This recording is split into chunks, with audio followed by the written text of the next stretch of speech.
Good evening. I am John Talkerson. Welcome to GameFocus. Tonight, that's it. That's it for the league's regular season. We have come to the end, and while the playoff race is still on fire, we focus in on the great grotesque grandiosity between the Green Bay Grimers and the surly Shorebreakers. The Grimers' ranks continued to expand as the season wore on, and their players fell to Typhothia's damaging attacks. But the Breakers, who are already playoff bound, had Mundi in charge, who had only one thing in mind: cure what plagues him. We turn quickly to live coverage of the pre-recorded reenactment of the pivotal play in the match. Okay, go. Okay.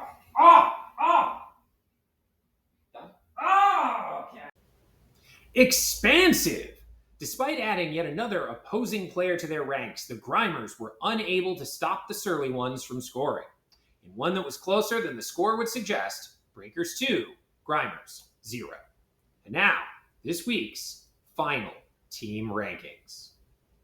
The final standings for the massive, excruciating brutality Division R. The Surly Shorebreakers in first, Hayes Valley Hobnails in second, Skaven Bay Ratineers in third, Der Tulps Redux in fourth, the Heimberg Ceilings in fifth, the Gloom Meadow Gears in sixth, Chaos Chosen in seventh, the Crypt Kickers eighth, the Lizquisition Shadow Cabal in ninth, and the Green Bay Grimers in 10th. So now it's time to reveal our playoffs. In the first round, the Skaven Bay Ratineers will go up against the Gloom Meadow Gears, and Der Tulps Redux have to face the Heimberg Ceilings. The Hayes Valley Hobnails and the Surly Shorebreakers get a bye. We are so excited here at GameFocus to cover the playoffs. We look forward to seeing who wins. And now, a word from our sponsors.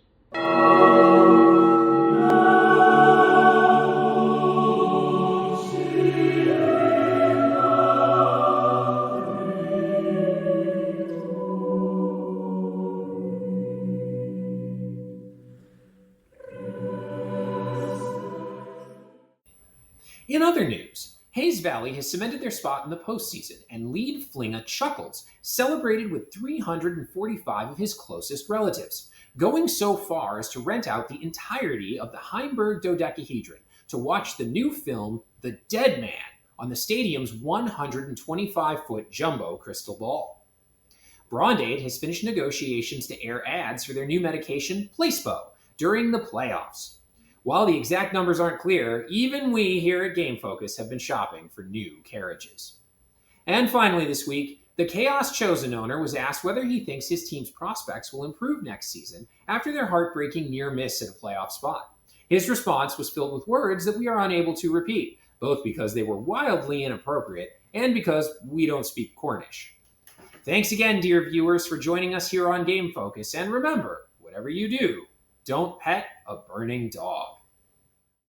This has been a presentation of Dungeon Raid Operations Media.